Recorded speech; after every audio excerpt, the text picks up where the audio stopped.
Olá pessoal, eu sou o Flávio Véspero e esse é o Flavesp Podcast. Tudo bem por aí, gente? E hoje nós temos aqui a minha amiga Patrícia Rocco, Educação pela Poesia. E ela vai contar um pouquinho da história, tem muita coisa para falar aqui, a Patrícia Rocco. Bom dia, boa tarde, boa noite, Patrícia. Tudo bem com você? Tudo bem, graças a Deus. Eu agradeço muito a oportunidade de estar aqui e espero agradar aí aos seus ouvintes, seus telespectadores aí desse podcast. Que bom, né, Patrícia?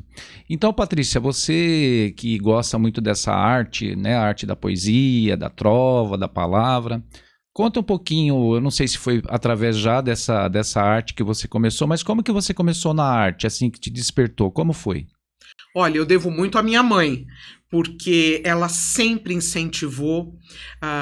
Eu declamava muitas poesias já no tempo de pré-escola, para efemérides, festas, né, que naquele tempo eram bem comuns, né, Independência do Brasil, Proclamação da República. Certo. Então ela procurava poesias para que eu decorasse e dissesse nessas festas. Meu pai também. Meu pai é um homem que nunca mandou nenhum filho ler. Tá. Mas a primeira cena que a gente vê quando acorda, até hoje, é ele lendo 2, 3 jornais por dia. Ele está sempre lendo um livro. Eu acredito que seja um dos advogados mais atualizados. É o mais antigo da cidade em atividade. Meu pai completa esse ano 88 anos. Puxa. Então é um exemplo, fala mais do que qualquer coisa. Como que é o nome do seu pai? Então? Meu pai, Nevino Antônio Rocco, e minha mãe, Valquíria Peranovic Rocco. O meu avô também, por parte de mãe, ele foi um dos que fabricava os cenários da Companhia Vera Cruz, a Cássio Peranovic. E foi o primeiro morador do bairro, Jardim do Mar. Tá. Então, eu acho que essa genética toda me favoreceu. Já veio, né? A arte já veio junto, né? E me preparou muito para conhecer o Gilberto e ter a felicidade de que ele se apaixonasse por mim.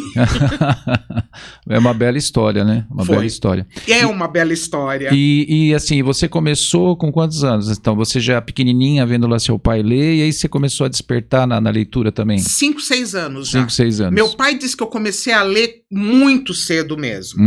Né? Eu lia para os meus irmãos, antes deles dormirem. Eu lembro que a minha irmã me cobrava, né? Porque às vezes eu não aguentava mais ler tanto para eles, né?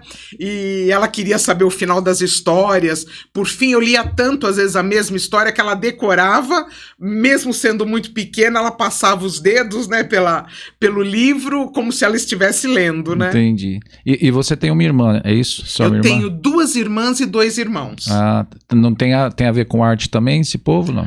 Olha, eu sou a mais ligada. Mais ligada com arte. Eu tenho uma irmã, a caçula, que é médica, ela tem ouvido absoluto. Olha. Ela deveria tocar mais piano, mas não tem tempo para se dedicar, mas ela tem muito talento para música, para o piano.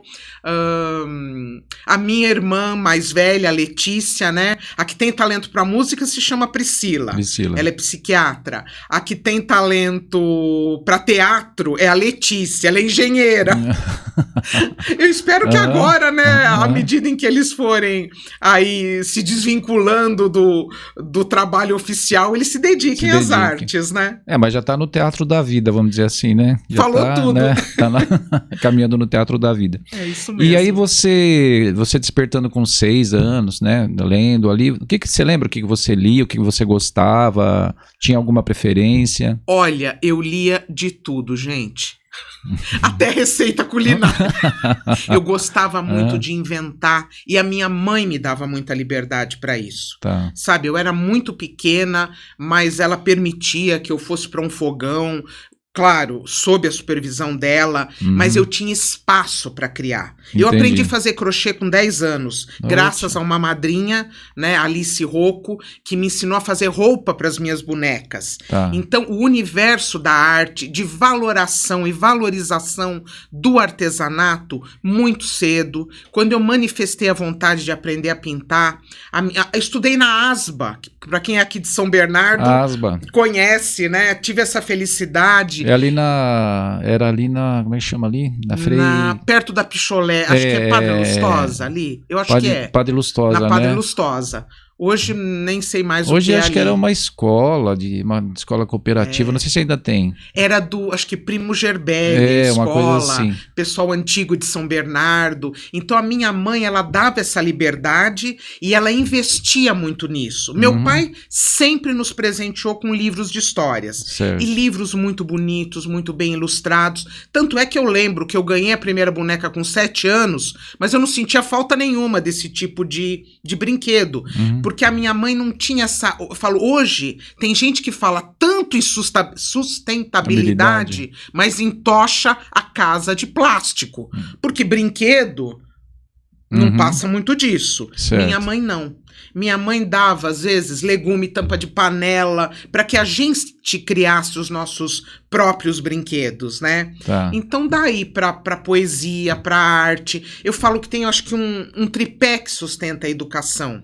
Filosofia, arte e cultura. Quem entendeu a diferença entre os três e acredita na própria educação, na própria intuição, consegue dar uma boa formação para os filhos. Tá. Agora, quem fica seguindo um povo de Instagram que nem se sabe quem é, vai quebrar a cara. Sim, sim. Porque não se baseia na realidade, né? Eu, por exemplo, eu gosto de Mundo Bita, mas o dia inteiro aquilo no ouvido de uma criança... Sim. Põe um pouquinho de Mozart, de Chopin, que você vai se dar bem. Não importa a idade. Luiz Gonzaga, Lupicínio. Sim. Eu lembro até, essa história é interessante. Uma vez, eu e o Gilberto fomos chamados para fazer um show no colégio Jean Piaget em Santos, para crianças muito pequenas. E eu falei assim para ele: tô achando loucura a gente aceitar o convite. Você fala muito de coisas românticas, né? Ainda preveni ele. Eu falei, olha, nada de dar mau exemplo pras crianças. Nós já namorávamos. Falei, lá, não fica olhando muito pra mim. Vamos apresentar algumas músicas, você conta uns causos, né? Vamos procurar selecionar alguns que tragam uma mensagem interessante, jocosa, cômica para as crianças, mensagens de amor, né? E é só, né? Aí lá fomos nós, né? Uma aventura, porque eu falei, ele com tantas composições românticas, filosóficas, de amor à natureza, mais voltadas para um público juvenil, eu imaginei que fosse complicar o meio de campo, fazer uma apresentação para criança. E foi o contrário. Nós fizemos a apresentação, aí chegou uma hora que eu falei, bom, você não pode se estender muito porque a criança acaba ficando cansada, né? Falei, vamos abrir para perguntas. Aí, uma das primeiras perguntas que surgiu: como você é poeta? Olha. Aí ele falou, eu faço poesia. Aí a menininha virou para ele e falou assim, mas você está vivo! Quer dizer, ela só ouvia falar em Cora Coralina, Olavo Bilac, se é que ouvia, né? Drummond, só tinha outras sei lá, Vinícius de Moraes, mortas, né? Cecílias Meirelles, todo mundo já tinha falecido, né? Eu achei tão interessante, eu falei, isso mostra a ausência da poesia nos nossos currículos. Sim. E uma pergunta que eu não esperava e que me deixou numa tremenda saia justa, a menina falou assim, o que você é dela? Olha. Eu falei, ai meu Deus do céu. Ela percebeu, meu Deus, eu queria tanto esconder, né? Porque eu só venci o preconceito quando eu venci o meu próprio preconceito. Entendi. Né? Eu também achava que aquilo tinha alguma coisa errada, né? Eu estar com um homem 38 anos mais velho do que eu. Certo. Né? E o mundo contribuiu muito para perturbar a nossa relação, que sempre foi uma relação de muito amor. Sim. Porque o mundo nos condenava e a gente, muitas vezes, começou a levar aquilo em conta. Epa, acho que nós estamos errados mesmo, né? Tá todo mundo dizendo que a gente tá errado. Mas o Gilberto, graças a Deus, sempre foi um visionário e uma pessoa muito à frente do tempo dele. Sim, sim. Então eu lembro que no final da vida dele, um dia eu disse assim para ele, eu não sei de onde você arrumou coragem para ficar comigo. E ele falou assim, a coragem foi toda sua. Porque a moça aqui é você, não sou eu. Eu já vivi tudo que eu tinha para viver, né? Mas voltando à história da escola, eu fiquei que eu não sabia. O que você é dela? Ele virou pra menina e falou assim, eu sou namorado dela. Olha. Você acha que isso tá certo? A menininha virou pra ele, 5 aninhos, 6. Ela falou assim... Aí que eu entendi o que é preconceito estrutural. Tá, né? Que é isso que eles falam hoje em dia. Falei, não, as pessoas já nascem com o preconceito. Né? Ela fez assim, tá mais ou menos. E olha, essas histórias de shows em escolas trouxeram muito aprendizado para nós. Né? Muitas alegrias. Quantas vezes crianças corriam atrás dele, a gente já no portão para ir embora, para dar um abraço, para acompanhar ele até ele pisar para fora da escola, né? Certo. E eu até me emociono com isso, dizer, eu queria que você fosse meu pai. Entendi. Você sabe, Patrícia, eu lembro aqui, você tá comentando, falando, né? A primeira vez que eu vi o Gilberto foi eu vi num evento que foi da prefeitura, eu não lembro direito se foi no Cacilda Becker. Não lembro qual evento que eu vi. Se foi na Câmara de Cultura, eu sei que foi em algum lugar que eu vi. E aí passou um tempo, o pessoal me chamou, falou, Flávio, a gente vai convidar você para fazer uma apresentação que era nas cestas musicais, né, que tinha. E a gente vai chamar você e o Gilberto Gaspar também para fazer. Eu falei, nossa, que honra, né, fazer junto com o Gilberto. Você lembra que a gente fez no Cacilda Becker? Lembro, nossa. No Lauro Gomes. Isso, foi uma apresentação super interessante. Aí eu pude começar a conhecer o trabalho de Gilberto, né? Conheci você também. E aí a gente se cruzava às vezes com você nas prefeituras e nos locais para arrumar trampo, né? E como a gente andava, né? Andava ali, andava aqui e tal, né? Então era um trabalho bem interessante. E o Gilberto, eu vi assim, que ele tinha como você falou, ele tinha uma capacidade, né, de gerar aquela poesia, aquela trova. Ele tinha aquilo nele, né? Ele já tinha. Uma empatia, um carisma fora de série. Tanto é que ele não planejava show. Às vezes eu ficava aflita. Não, olha, vamos fazer um programinha aqui, pelo menos a gente ter noção com o que a gente vai começar, o que a gente vai acabar. Né? Minha mãe é uma pessoa que nunca perdeu um show dele. Nunca. E ao contrário do que muitos pensam, né? Porque ela é uma pessoa e é muito espiritualizada e muito religiosa. Sim. Ela arrumava também coisas pra gente fazer, né? Oportunidades. Olha, eu vi na rádio tal que vai ter lá um concurso, liga lá pra você participar ao vivo, faz isso, faz aquilo. Ela me ajudou demais nesse sentido, né? Até a superar o próprio preconceito. Certo. Né? E ela, assim, teve essa participação grande e ela mesmo às vezes ficava aflita de ver que ele ia pros shows sem um planejamento. Mas ele falava assim, eu gosto de ser igual Luiz Gonzaga. Eu olho no olho da plateia e eu sei o que eu tenho que cantar. São eles que me dizem o show que eu tenho que fazer. Sim. Não é programa. Eu ensaio um pouco de tudo. Eu olho lá e eu vejo. E ele acertava sempre. Né? Então, nós fizemos aquele também na Biblioteca Monteiro Lobato, lembra também? Aqui no centro. Fizemos um no Riacho também. Da Trova, com a Domitila. Beltrame da Trova. Da Trova. Né? A gente percorreu junto aí umas vezes, muito Saudades bom. Desse tempo, viu? Muito bom, muito bom. Pena que naquela época não teve, assim, pessoas que filmassem, que guardassem esse material, né? Hoje eu me ressinto muito disso, sei que em parte a culpa é minha, porque eu tinha uma sensação, olha que besteira, né? Que parece que se eu começasse a registrar muito, ele estivesse se aproximando mais da partida desse mundo. Entendi. Então eu travava, eu não conseguia fazer isso, né? Eu lembro que um vizinho meu, que também tem estúdio, né? O Juliano, às vezes ele falava, liga o celular no quarto, Patrícia, filma o Gilberto. Eu não tinha coragem. Põe num tripé lá, deixa filmando, né? E porque ele ensaiava muito em casa, ele tocava muito em casa. Eu sinto muita falta disso, né? Com certeza. O ambiente da minha casa era todo musical, todo cheio de poesia. Ele, muitas vezes, eu acho até, nós tínhamos não só a diferença de idade. Ele foi o meu primeiro namorado. E eu já tava com 23 anos, né? Já tava terminando a graduação. E eu acho que, eu falo pra ele, pessoal, eu fui a última.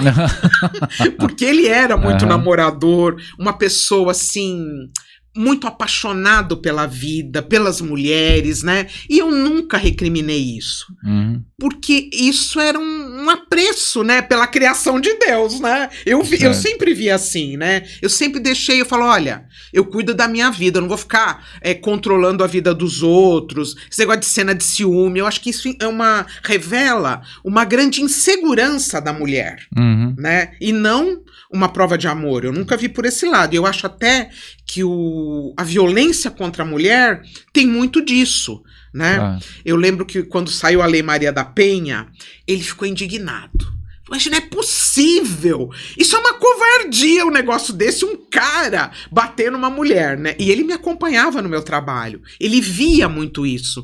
Porque eu trabalhei por mais de 30 anos como oficial de justiça. Certo. E 20 desses anos em vara criminal.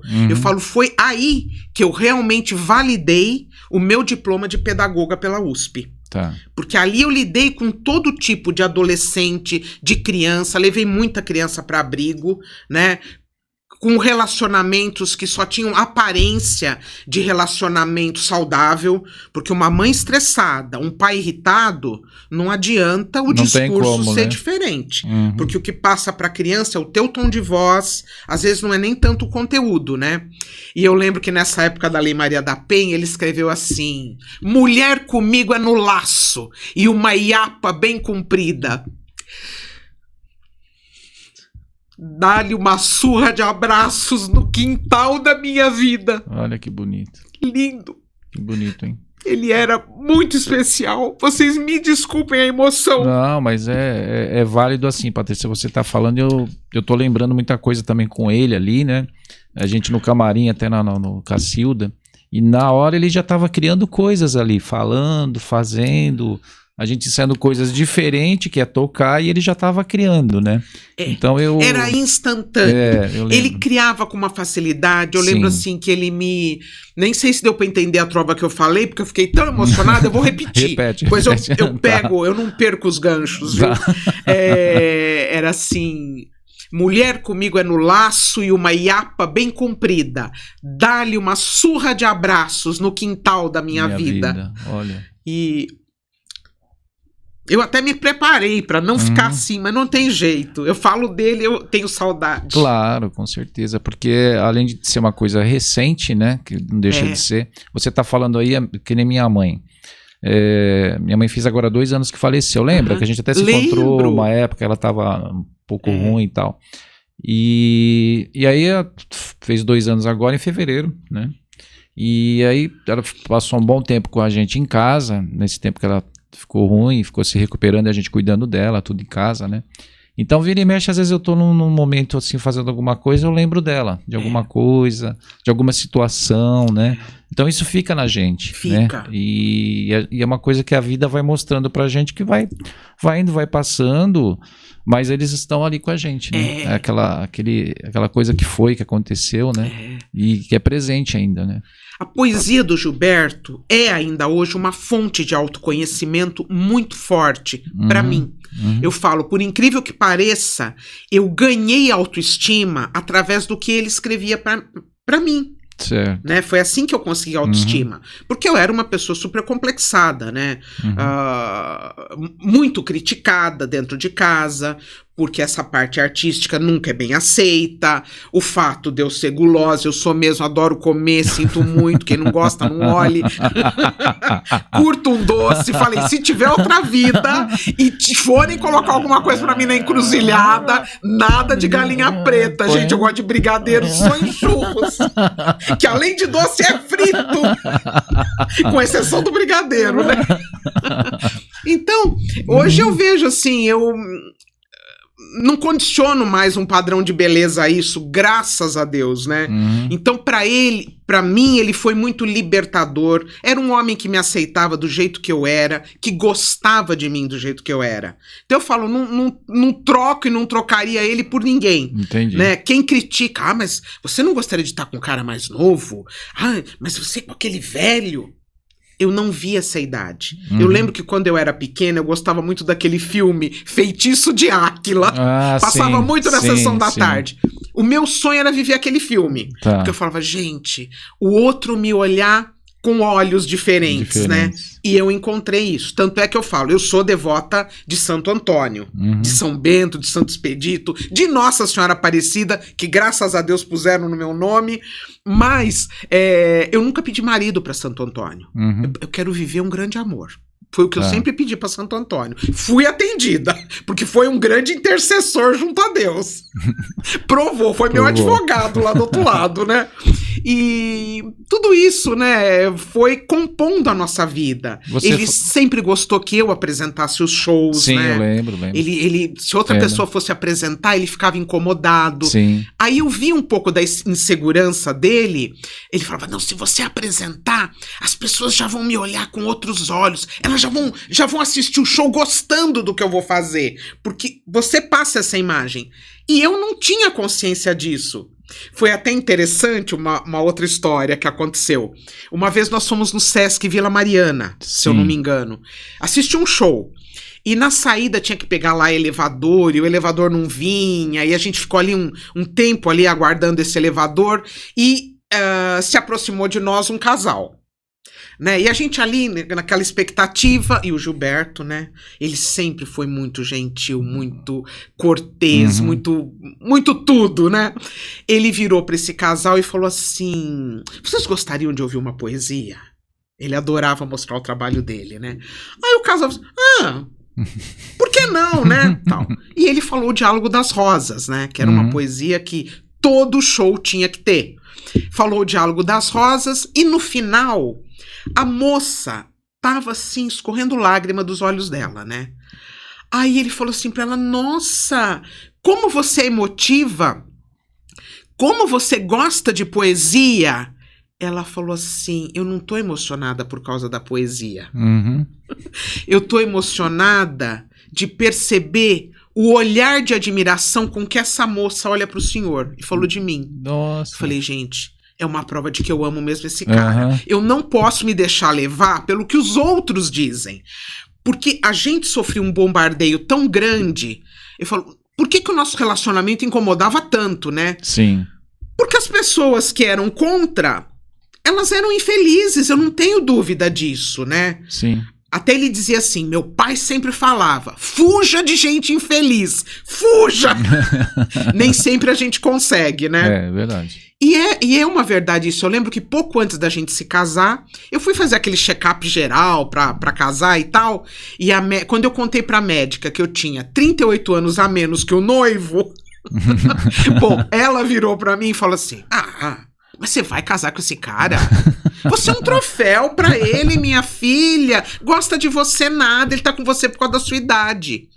E eu fiquei balançada, mesmo sabendo que isso não era verdade, porque eu já tinha namorado com ele 17 anos. Entendi. Outros, esse casamento não vai durar 6 meses, imagina. Uma coisa é namorar de fim de semana. Eu tava 30 anos acompanhando ele em shows, procurando divulgar o trabalho dele sozinha. Se eu não fiz mais foi porque não dava pra fazer mais. Fiz livro, fiz CD, fiz alguns vídeos, coloquei ele no X Factor, né? Eu sou testemunha disso. Muito obrigada. Eu fiz o que deu, né? Verdade. E gostaria muito de ter feito mais, né? Mas aí eu fiquei balançada com isso, né? Depois, muita gente, assim, criticando, o seu casamento não vai durar 6 meses, pois olha, pra quem não fez as contas, de namoro foram 16 anos, 16, 17, e de casamento faltaram 40 dias apenas para nós completarmos 15 anos de casados. E fomos felizes. Porque um não atormentava o outro. Sim, ele falava assim, o que estraga casamento é rotina. Não vamos deixar o nosso cair na rotina. Vamos estar sempre saindo, tendo vida de namorado. Né? Quando você fica muito bitolado em casa, em afazeres, a sua vida vira uma porcaria, né? Sim, sim. E o Gilberto, embora ele dissesse que ele não era bom em poesias humorísticas, ele era. Ele também tinha essa veia de humor, não tinha? Tinha. Ele dizia que ele não era bom.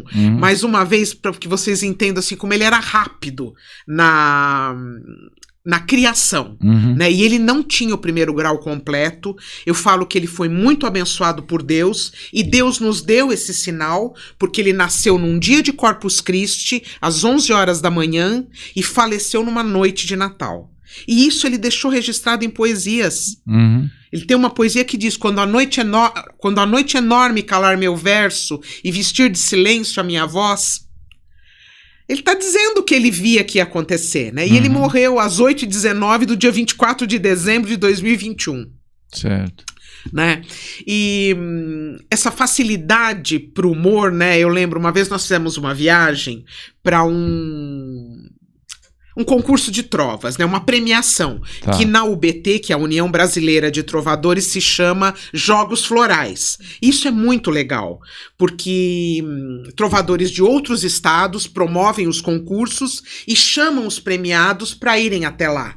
E quando encontra uma prefeitura receptiva à arte, a gente ganha hotel, a viagem, oportunidade de mostrar o nosso trabalho, conhecer o vocabulário de outros estados, poetas de outros estados. Então é um congraçamento de arte, de cultura, de alegria, tanto é que nós nos tratamos por irmãos trovadores. Eu sou delegada aqui da seção de São Bernardo, da delegacia de São Bernardo. Não virou seção ainda, porque nós conseguimos fazer uma oficina de trovas em 2012 e de lá para cá nada mais. Espero, né, que alguém da prefeitura acorde e nos venda esse programa, né?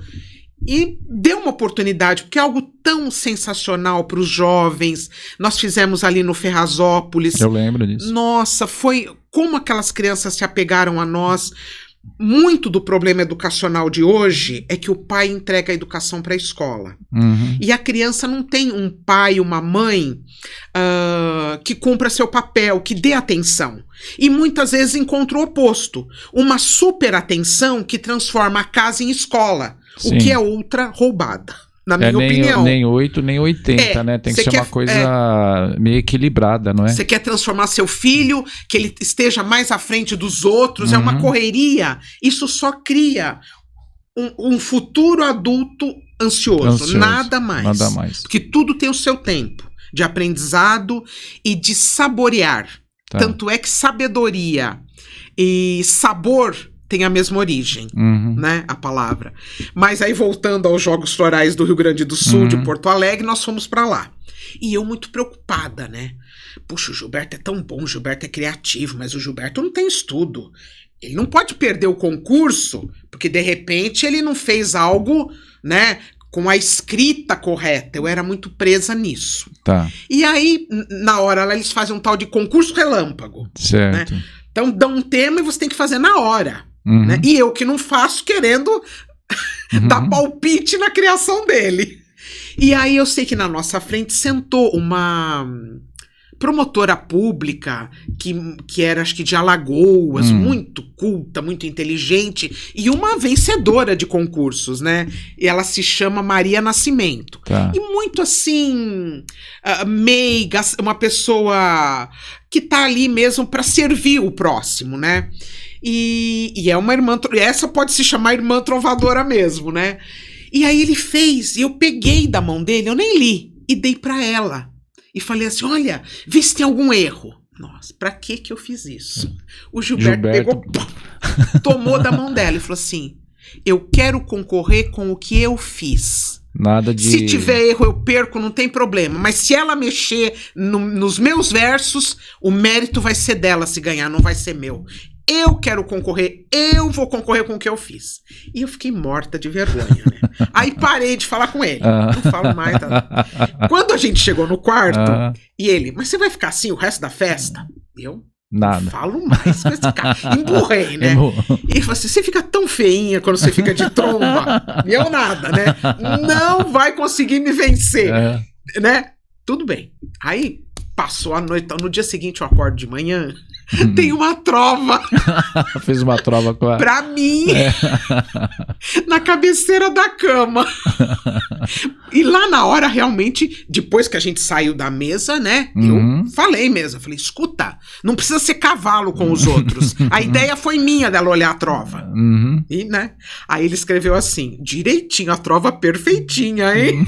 Rimando, porque a trova é assim, tem que ter sentido completo em 4 versos apenas, o primeiro rimando com o terceiro, o segundo com o quarto, e a 7ª e última sílaba de cada verso tem que ser a última tônica. Então, né, você tem que realmente ser artista pra fazer. Não tem essa de verso livre, escreve o que vem na cabeça e ninguém entende, e você acha que tá dando mensagem, né? E ela tem que ter um sentido completo. Então ele escreveu assim: chamaste de cavalo a quem já chamou de vida em tão curto intervalo. Ah, minha eguinha querida.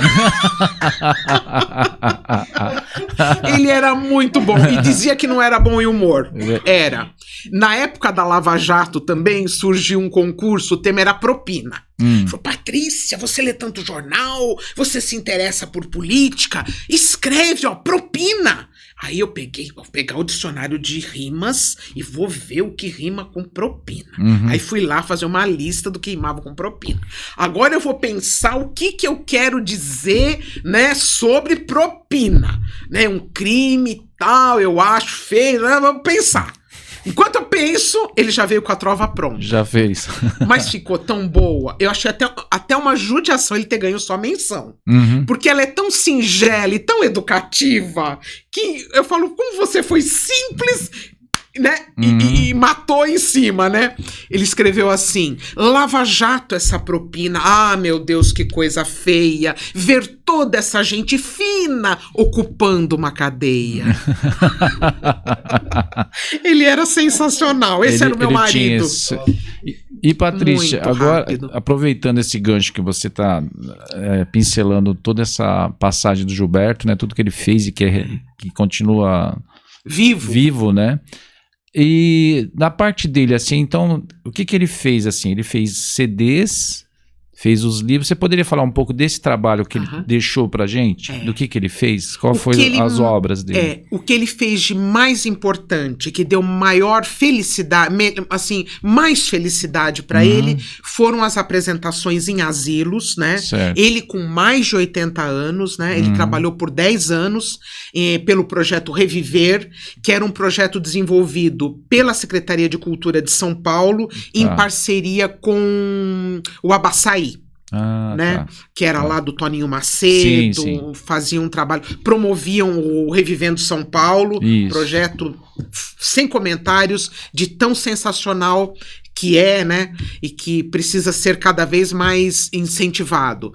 Então ele fez essas apresentações, ele ia carregando violão, pegando trólebus, metrô, andando a pé com o violão nas costas, em asilos, em tudo quanto era bairro de São Paulo, de Itapecerica da Serra, Campo Limpo, Parada Inglesa, Jabaquara. Ele saía às vezes 11 horas da manhã de casa para fazer um show às 3 horas e retornava às 7.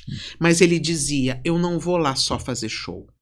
Eu vou lá para pegar na mão de cada idoso, para beijar cada um, para perguntar como ele está, para escutar o que ele tem para dizer. Depois eu faço o meu show e coloco ele para cantar junto comigo. Olha. Então, ele era diferente dos outros. Os outros iam lá, tô ganhando X da Secretaria de Cultura para ficar aqui 1 hora. Ah, porque tá fedendo xixi, porque eu vou fazer o show lá da porta. Eu não vou ficar pegando em tudo quanto é mão de velho, né? Entendi. Cada um, tô aqui, canta e cai fora. Ele não. Tanto é que quando ele saía de férias, ele cantava as coisas dele. Sim. Porque ele dizia assim, se eu não cantar as minhas coisas, quem vai cantar? Ninguém se interessa, né? E quando ele saía de férias e colocavam um substituto, os idosos reclamavam. Mas você não sabe cantar Roseira de Maria? Tia Fonsina também não sabe? Mas o que você sabe cantar, né? Só cantava chuá, chuá e olha lá, né? Esse cara não canta as músicas que a gente gosta.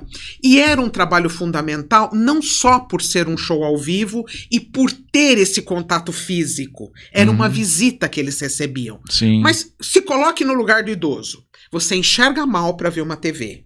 Você escuta mal pra ouvir um rádio.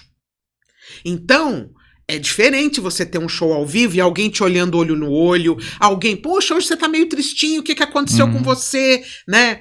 Muitas vezes, muitos idosos diziam pra ele, eu quero que você venha no dia que o meu filho vem, pro meu filho ver o que a gente tem aqui. Tá. Né? Tanto é que algumas visitas realmente passaram aí no dia em que ele se apresentava, né? Eu lembro até de uma senhora, acho que ela se chamava Dona América, porque ele chegava em casa, ele me contava, eu conhecia todo mundo dele falar, né? Depois eu até fui em alguns asilos pra conhecer essas pessoas ao vivo, de tanto que ele falava eu ficava curiosa, né? E arrumou até umas paquerinhas, né? Mas tudo bem, tudo bem. Aí eu sei que ele falava dessa Dona América, né? E a mulher foi internada. E diz que a filha, apavorada, mulher muito idosa, né? Ela tava lá no Hospital São Camilo, numa UTI. A filha foi lá pra ver e falou, mãe, a senhora tá com vontade de comer alguma coisa, de ver uma pessoa? Porque viu que a mulher tava no fim, né? Certo. O que você gostaria que eu fizesse pela senhora, mãe? Ela falou assim, eu quero ver o cantor. E o cantor era o Gilberto. Era o Gilberto. Você vê que cativava, né? Era uma coisa. Você falou uma coisa aí que me marcou também nele, foi quando ele falou isso. Num evento também, ele falou: eu canto só as minhas coisas, porque se eu não divulgar o meu trabalho, não tem quem divulga. Eu falei: olha que interessante. Eu também sempre tive um pouco esse pensamento. Quando eu fazia minhas coisas, hoje eu faço isso ainda. Mas às vezes o pessoal canta aquela conhecida, mas eu sempre gostei de mostrar também as minhas músicas, o que eu fazia, porque senão é isso, se você não faz...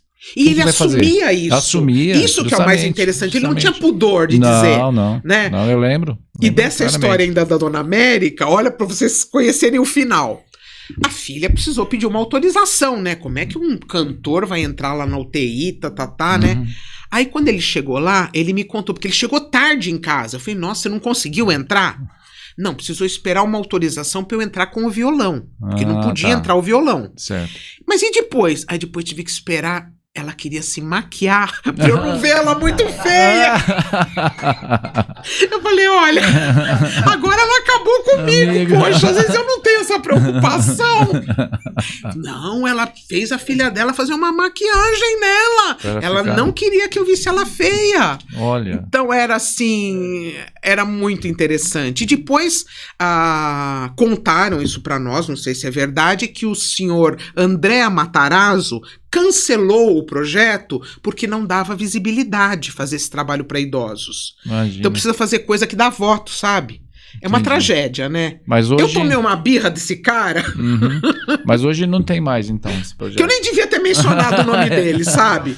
Mas hoje não tem mais? Não né? tem mais. O próprio Abaçaí, eu acho que sofreu muita restrição também, né? de verba, né? Eles demitiram. Isso foi um golpe pro Gilberto, porque ele tinha um orgulho tão grande de ter um trabalho remunerado, de ter um trabalho em que ele estava oficialmente trabalhando, porque ele sempre procurou trabalho. Sim. Sempre. Eu lembro até de uma vez que ele falou, olha, tô já, né, como a gente diz, desencanando de música e poesia. Eu vi no jornal um anúncio que estão procurando vendedor de água, desses galão de água. Eu vou vender água. Foi vender água. Aí lá foi ele. Chegou lá, a mulher falou que não servia, porque ele tinha muita idade. Falou, minha filha, eu tenho a idade do Fernando Henrique, eu tenho a idade do Fidel Castro, eles comandam um país e eu não posso vender galão de água. Ele teve assim a resposta na hora. Ele era muito seguro de si, um homem vaidoso, bonito, sim. né? Gilberto, ele tinha uma como é que fala? Perspicácia, é isso? É uma percepção mesmo, né? Das coisas assim, muito incrível. E Patrícia, vamos aproveitar o que você está fazendo esse trabalho pela educação pela poesia, é isso, né? Explica um pouquinho pra gente, que é em cima do trabalho do Gilberto, né? É isso, né? Eu sinto que o que eu devo fazer agora que ele partiu é isso. Ir para as escolas, bibliotecas, casas de repouso, onde eu for chamada, né? Para divulgar o trabalho dele. Eu não canto, mas eu conto as histórias do que a gente viveu, histórias que ele contava da terra dele, do meu jeito, claro, não tenho aí o talento que ele tinha, mas que eu acho fundamental, né? Porque ele tinha, assim... A cidade dele, Nova Resende, é muito pequena. Então todo mundo se conhece e mostrar para as pessoas o que é viver num mundo não virtual somente, né? Certo. Então ele contava histórias muito interessantes do quanto as pessoas eram ligadas umas às outras. Ele diz que quando ele resolveu que ele viria para São Paulo, né, por conta do alcoolismo, ele faliu, mas ele largou tanto o álcool como o cigarro. Tá. Eu acho que esse foi o melhor exemplo que ele deixou para os filhos e para aqueles com os quais ele conviveu. E o Gilberto vencer dois vícios. Gilberto era da onde? Minas, era de sul Minas, de Minas, sul de Nova Minas. Resende. Ah, e ele tá. diz que quando ele resolveu vir embora, que fizeram, assim, uma fila para que ele não viesse, porque ele que promovia a cultura na cidade. Tá. Ele ensaiava esquetes com os filhos, teatrinho, os garotos que ajudavam ele na sapataria, tinha os shots que eles cantavam juntos. Tem, assim, muitas pessoas daquele tempo, né, que são vivas hoje, que eram garotos naquela época, que até hoje falam do quanto o Gilberto representou na vida deles. Olha que Exemplo de honestidade. Que exemplo, né? De arte, tudo, de arte, de superação, né? E de vencer preconceitos, né? Porque, olha, você perguntou e eu não respondi. Ele lançou o primeiro livro com mais de 60 anos, o CD com mais de 70, o primeiro e único CD. Tá. Tínhamos projetos de fazer outros, né? Que eu pretendo agora, sei lá, executar de alguma maneira, né? Relançar o livro dele ainda este ano, a terceira edição. E casou com 78. Tá. Então é uma vida... Casou mesmo, na igreja. Aliás, ele casou 3 vezes comigo, viu? 3 vezes? 3. Uma vez nós estávamos em Conservatória, que é a cidade da Seresta. Da Seresta, isso. Aí os fundadores lá, os 2 irmãos, né, que comandavam lá a Seresta, o Gilberto e o outro, nos chamaram lá, não, olha, vocês são um casal que se sobressai, e a gente escondendo que namorava, imagina se não escondesse, né? Não, eu vou fazer um casamento de vocês aqui na Seresta. Aí, lembro, colocou aquela cavalgada do Roberto Carlos, né? Linda aquela música. Nem sei se ele é o autor da letra. Precisaria ver, porque os autores das letras sempre ficam esquecidos, né? E nos casou lá no dia 5 de janeiro de 97. Nossa. Por coincidência, quando foi 3 de fevereiro de 2007, 10 anos depois, nós nos casamos na igreja. E em 2017, nós nos casamos no civil. Então, foi, né? Muito, muito interessante então, confirmou, isso. Né? Foi confirmando. Foi um, foi outro, foi outro. Opa, tá certo. E foi assim, coisas que a gente não tava assim programando, né? Lá foi uma surpresa em Conservatória. Depois, quando eu tava perto de completar os 40, ele sempre falava pra mim, vai aparecer coisa melhor pra você. Você é muito linda, você é muito nova, é furada você ficar comigo. Só que chegou uma hora que eu não queria mais que aparecesse ninguém e ele não queria mais que aparecesse ninguém na minha vida. Aí eu falei, então o meu sonho é casar na igreja. Tá. Aí vamos, casamos na igreja, né? Foi lindo, foi muito bonito. E até o padre na época, quando ele soube do casamento, eu frequentava a igreja. O Gilberto não ia sempre porque ele morava ainda em São Paulo, né? Tá. Quando o padre soube, o padre ficou todo animado. Até ele falou, olha, só posso casar se o pai e a mãe abençoar. Tá. Porque se o pai e a mãe não abençoar, o casamento não dá certo. Eu falei, e agora, né? Porque meu pai era radicalmente contra. Aí eu não tinha coragem de falar com o meu pai, a minha mãe foi falar com o meu pai, porque eu não conseguia falar com ele sobre o assunto. O meu pai é mais novo que o Gilberto. E a minha mãe também. Minha mãe tem 10 anos a menos que o Gilberto e meu pai 5 a menos que o Gilberto. E eu sou, acho que 1 ano mais velha, 1 ano mais nova que a filha caçula do Gilberto. E eu não conseguia falar isso pro meu pai. Aí a minha mãe foi falar com o meu pai. Aí o meu pai veio e falou assim pro padre, olha, se tem que abençoar pro casamento dar certo, eu abençoo. A hora que vê que quebrou a cara, volta pra casa. Foi uma bênção e tanto, né? Entendi. Aí Condicional. Foi. Pior, o padre tinha que encaminhar os documentos lá pra diocese, pro bispo, né? A gente se casou na igreja ortodoxa. Aí, quando esses documentos chegaram lá, o bispo, quando viu, falou pro padre: não faz esse casamento, pelo amor de Deus. Tá na cara que isso é um golpe do baú. Que essa moça vai casar com esse cara? Não faz isso, isso é besta. Aí falou: não, eu conheço a moça, o pobre é ele.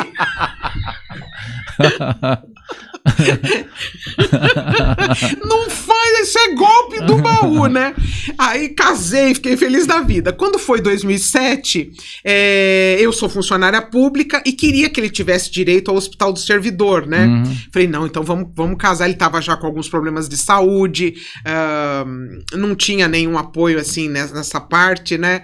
A não ser o meu. Então eu falei, não, então vamos casar no civil para que você tenha toda a assistência direitos, que eu posso te proporcionar, né? Que legal. Foi isso. Brasa, nós já estamos chegando no finalmente, né? Infelizmente, né? Que pena. Infelizmente, então tem umas coisinhas que eu não posso deixar de falar. Não, ó. Você, peraí. Ó,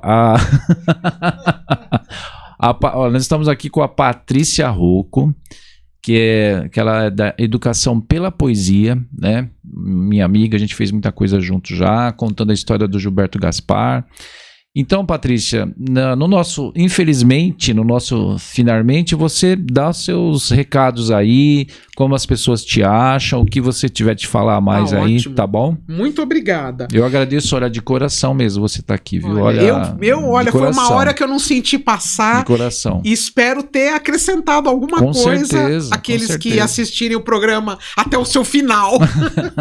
Olha, o CD do Gilberto, Nos Braços do Sol, o nome dele é José Gilberto Gaspar, o nome artístico Gilberto Gaspar. O CD Nos Braços do Sol está disponível no Spotify.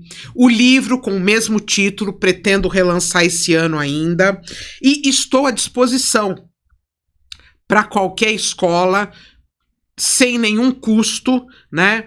De estar levando essa mensagem, porque o que eu noto é que falta muita emoção na educação. E isso impede a pessoa de ter um vínculo mais próximo com Deus, porque quando entra Deus na escola é sempre por meio da religião e muitos têm preconceito com isso, né? Então eu acho importante, o Gilberto sempre valorizou muito a natureza, né? E é nela que a gente encontra, eu acredito, a maior manifestação do divino, histórias de folclore popular, né? De tantas outras coisas, historinhas singelas, né? Que eu acredito que tenham muito a agregar a qualquer ser humano. E é isso, falar do nosso amor. Eu vou terminar então lendo uma poesia, pode? Dá tempo ainda? Dá, e depois você fala os contatos certinho. Preciso passar meu telefone, como é que as pessoas vão me achar, né? Que esperta. Olha, quando a gente tava muito perto de se casar, já com o casamento marcado e tudo, olha o que é a pressão do mundo em cima da gente, né? E eu ficava assim, será que eu gosto mesmo dele? Será que ele realmente gosta de mim? Depois de tudo que a gente viveu, hoje eu penso, não era pra ter dúvida nenhuma, né? Mas aí eu cheguei pra ele e falei assim, eu queria que você me desse uma prova de que você realmente gosta de mim. Eu preciso de uma prova, porque senão eu vou desistir do casamento, né? E aí ele apareceu com essa poesia que eu transformei num marcador de livro e foi a lembrança do nosso casamento, né? Certo. E ela se intitula Por que Te Amo, de Gilberto Gaspar. Os mistérios dessa vida não é fácil desvendar. Quantas vezes, ó querida, vieste me perguntar a razão por que te amo e eu não soube responder? Vou tentar te explicar, vê se podes me entender. Amor é a flor do campo que nasce sem semear. Não é preciso plantar para ela florescer. Amor é um pirilampo, uma luzinha azulada, bem antes da madrugada, sem ninguém para acender. Eis aqui minha resposta, todo mundo vai saber. Amor é misterioso, mas um mistério gostoso. Não tem como e nem porquê. Muito bom, muito bom. Linda, né? Lindo, maravilhoso. Que pena que acabou. Olha, eu teria O Parecer, que é a única poesia que ele fez pra ele mesmo, está no CD, maravilhosa. Tem muitas, A Paz Depende de Mim, que é uma canção que ele fez em homenagem ao Gandhi. Fala mais uma, dá tempo. Fala mais uma. Então vou falar essa, Quem Sou Eu? Tá bom. Quem Quem sou eu que vivo recitando versos de amor em frases tão sentidas? Um poeta? Um louco? Como há de versos a falar sozinho, arrastando a vida? Louco ou poeta, se esvaindo em rimas a morrer de amor? Poeta ou louco, procurando um pouco disfarçar a dor? Não estão me ouvindo? Eu tenho pressa de saber quem sou, se estou chegando ou se estou partindo. Eu nem sei ficar, mas para onde vou? Poeta ou louco, procurando um pouco disfarçar a dor? Louco ou poeta, se esvaindo em rimas a morrer de amor? Que lindo, maravilhoso. Muito bom mesmo. É isso, gente. Olha, Patrícia, muito obrigada. Não esquece o seu contato. Isso, deixa o seu contato. Vou contato. dar já, então. Tá, isso. O DDD é 11 e o meu celular é 961 17 7474. É só mandar uma mensagem de WhatsApp que eu respondo sem falta. Olha, que bom. E estou à disposição de todas as escolas públicas, particulares, bibliotecas, centros de cultura, para as oficinas de trova e para as apresentações contando um pouco mais da minha história com o Gilberto e do que eu acredito que possa trazer felicidade para todos nós. Que bom, Patrícia. Pessoal, eu estive aqui com a minha amiga Patrícia Rocco, que é Educação pela Poesia, contando a história do Gilberto Gaspar, né? Grande poeta, grande trovador, músico, enfim, um artista de primeira. Patrícia, mais uma vez, muito obrigado mesmo pela sua presença. Eu que agradeço. Muito obrigado mesmo. E pessoal, agora nós temos aqui o nosso break, é assim que fala, brasileiro? Nosso break. Se você quer ser um apoiador do nosso projeto, o projeto do Flavesp Podcast, que é um projeto que nós falamos sobre os artistas, sobre as suas ideias, sobre esses personagens todos, sobre a sua história, você pode ser um apoiador do nosso projeto. Vai aparecer aqui um QR Code em algum lugar, né, brasileiro, aqui, não sei, aqui nunca acerto, mas é por algum lugar aqui, e você vai lá e pimba! E vai ser um apoiador do nosso projeto, certo? Né? Do tempo do brasileiro lá. E aí você vai ser um apoiador do nosso projeto, tá bom? Flavesp Podcast te agradece, tá? E você também, se quer se inscrever no nosso podcast aqui, né? Eu ia falar outra coisa, mas no nosso podcast, você vai no sininho também, dá um start aqui no sininho, POF aqui, e aí o que vai acontecer? Você vai impulsionar e vai estar com a gente nos nossos entrevistas aqui, nas nossas entrevistas com o pessoal, conhecendo a arte, os seus artistas e tudo mais. Eu, Flávio Véspero, agradeço de coração a você que está conosco aí do outro lado. Muitíssimo obrigado e até a próxima, ok?